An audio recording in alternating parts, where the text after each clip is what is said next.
A paz do Senhor Jesus, amém? Hoje essa palavrinha vai ser poderosa para a sua vida e toda a sua casa, amém?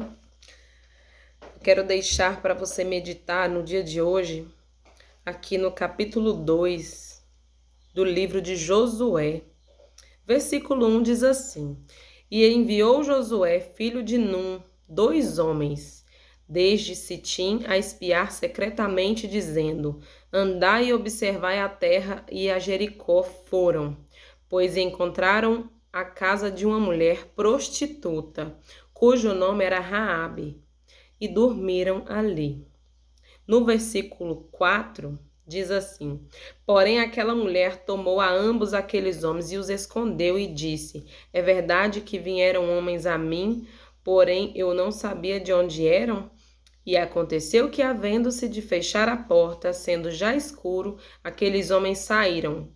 Não sei para onde aqueles homens foram. Ide após eles depressa, pois vos alcançareis. Porém, ela os tinha feito subir ao telhado e os tinha escondido entre as canas de linho, que puseram em ordem sobre o telhado. E foram-se aqueles homens após os espiões, pelo caminho do Jordão até os vaus, e fechou-se a porta, havendo saído que iam após deles. E antes que eles dormissem, ela subiu sobre o telhado e disse aos homens: Bem sei que o Senhor vos deu esta terra, e que o pavor de vós caiu sobre nós, e que todos os moradores da terra estão desmaiados diante de vós, porque temos ouvido que o Senhor secou as águas do Mar Vermelho diante de vós, quando saíres do Egito, e o que fizestes aos 2 reis dos amorreus, a Seom e Og, que estavam dali do Jordão, os quais destruístes. Ouviu isto, desmaiou o nosso coração, e em ninguém mais há bom ânimo, por causa da vossa presença, porque o Senhor vosso Deus é Deus em cima dos céus e embaixo na terra. Que mulher corajosa, que mulher de atitude. Às vezes você vê uma pessoa e fala que é um derrotado, que é um perdido, que não há mais jeito para aquela vida ali. E como o Senhor fala, né? Que ele pega as coisas mais loucas para confundir as mais sábias, né? Aquela mulher, ela era prostituta. Ela não conhecia o nosso Deus assim como nós conhecemos. Ela não tinha passado nenhuma experiência sobrenatural com ele. Algo dela mesma.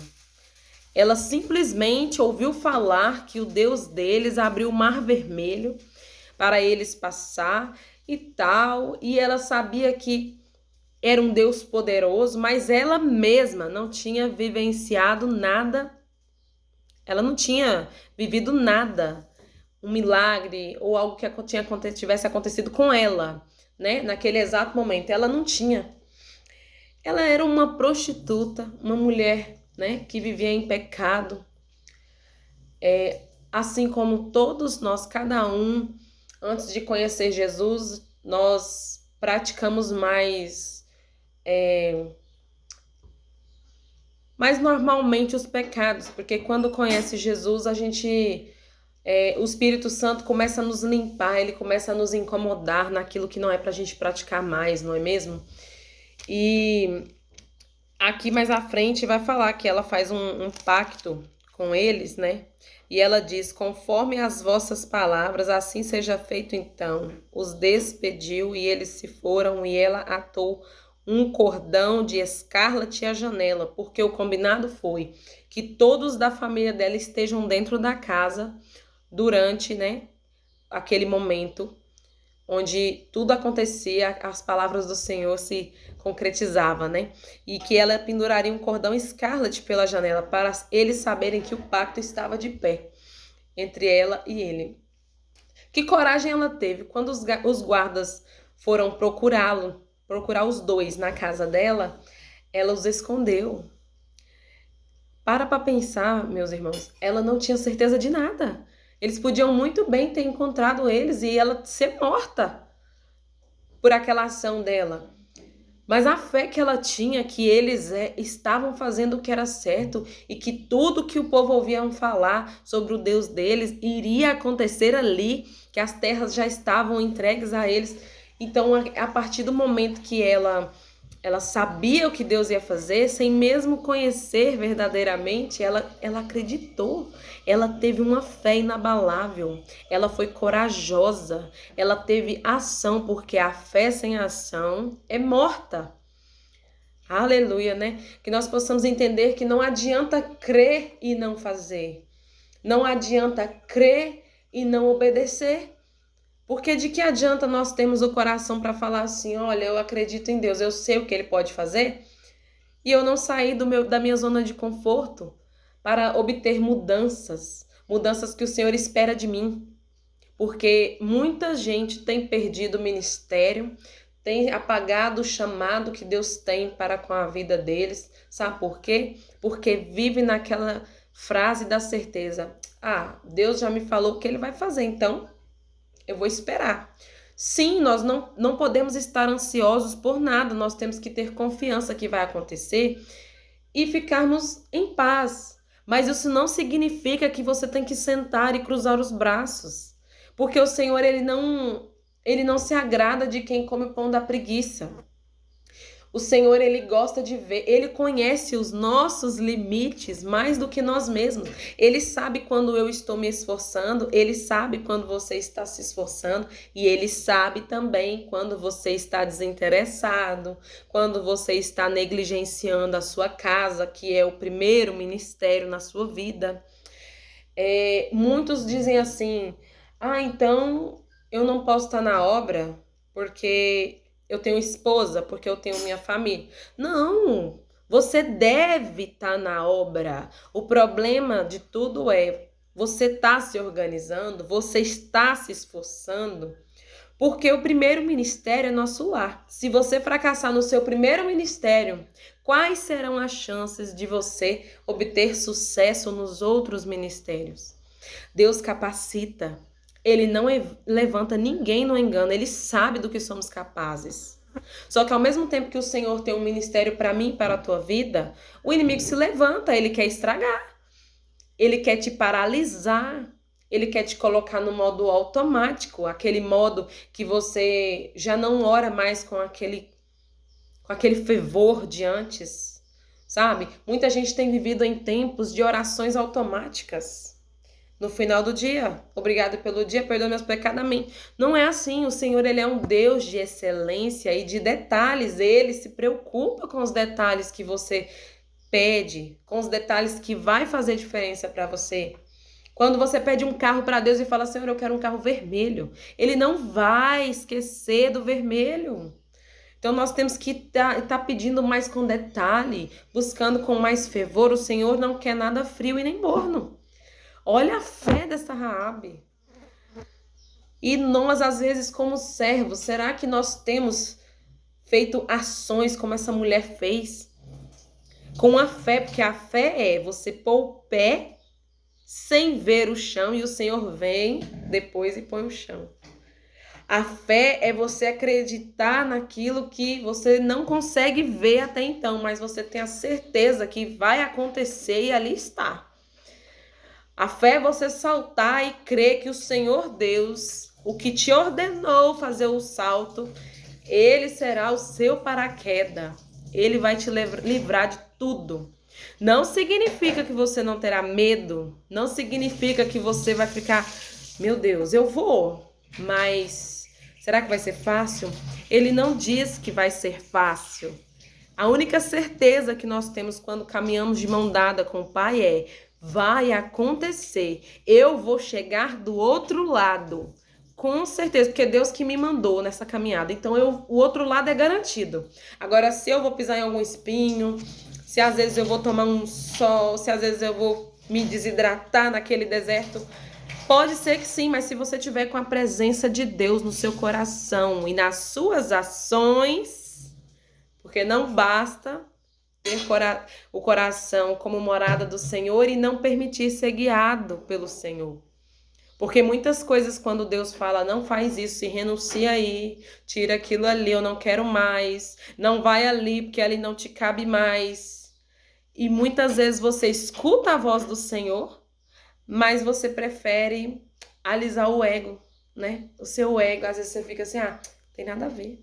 Ah, isso é coisa à toa. Não é assim. Se o Senhor te incomodou, deixa de fazer. Se o Senhor te incomodou, não vai. Renuncia, obedeça. A obediência gera, porque o salário da obediência, eu gosto de falar que o salário da obediência é vida eterna, mas o salário do pecado é a morte.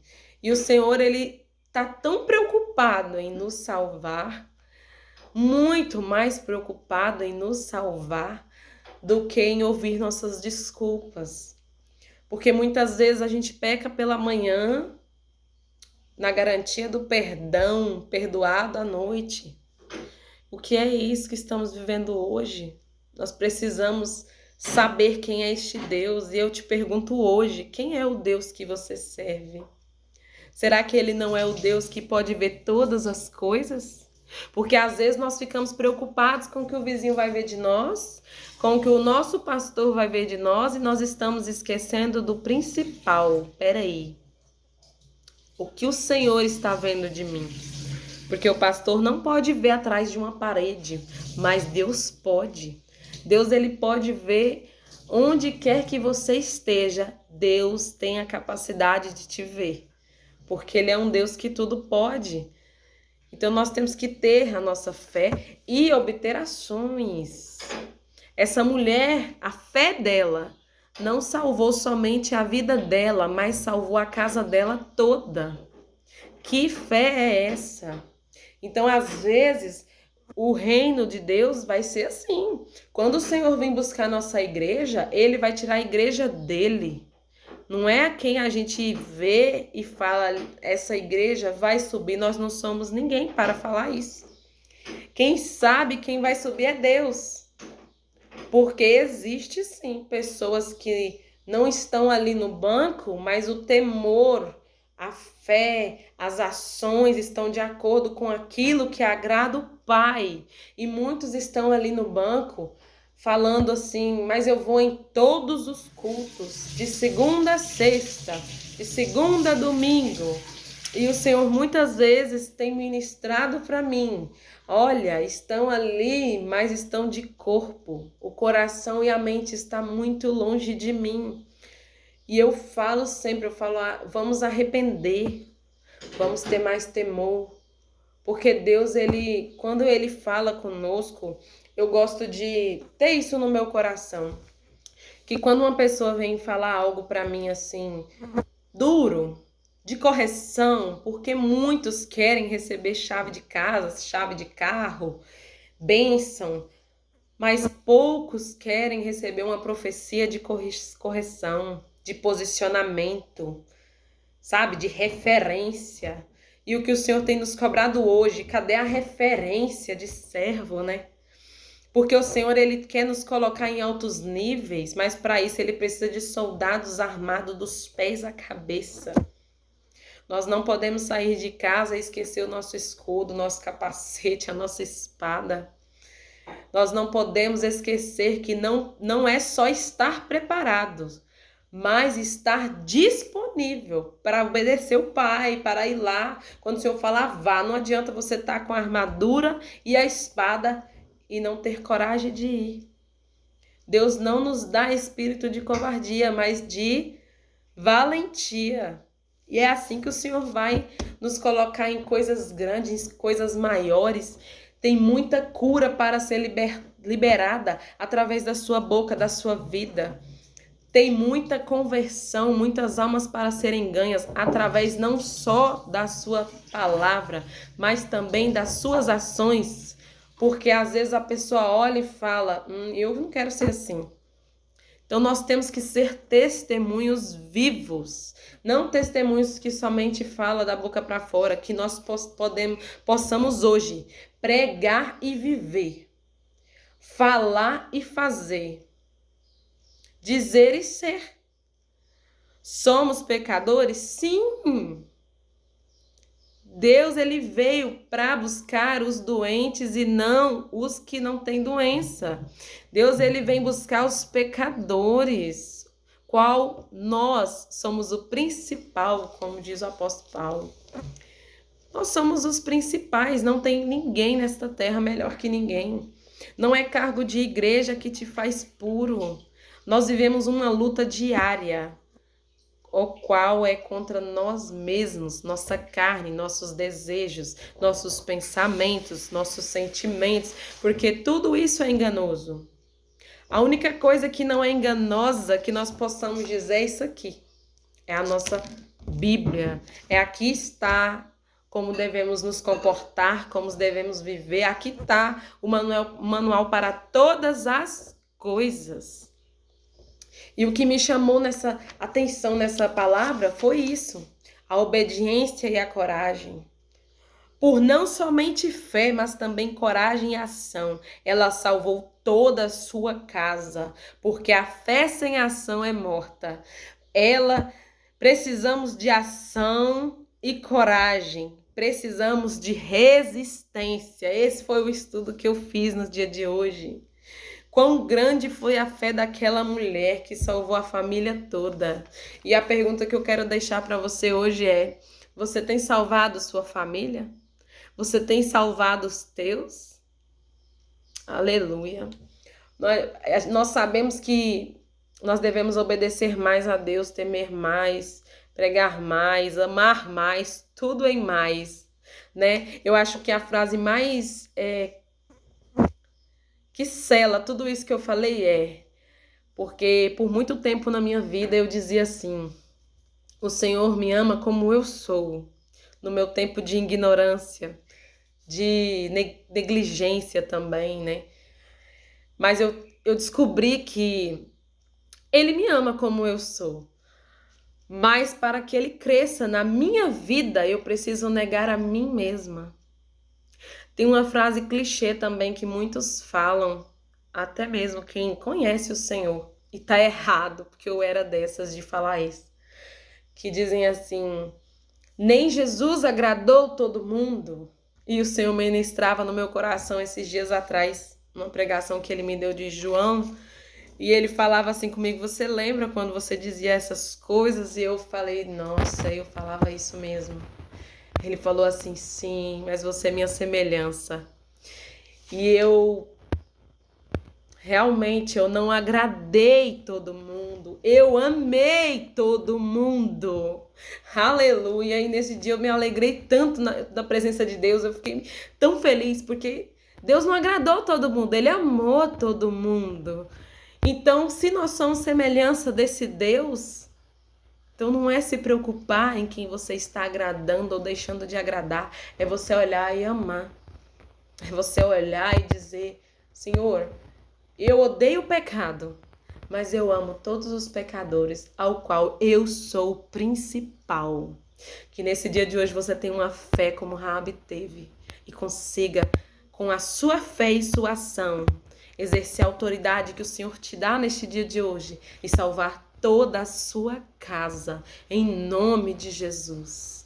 Assim eu agradeço essa rica oportunidade de poder falar um pouco desse Deus que me ama e que te ama. E Ele é capaz de fazer qualquer coisa. Ele é o que você precisar que Ele seja.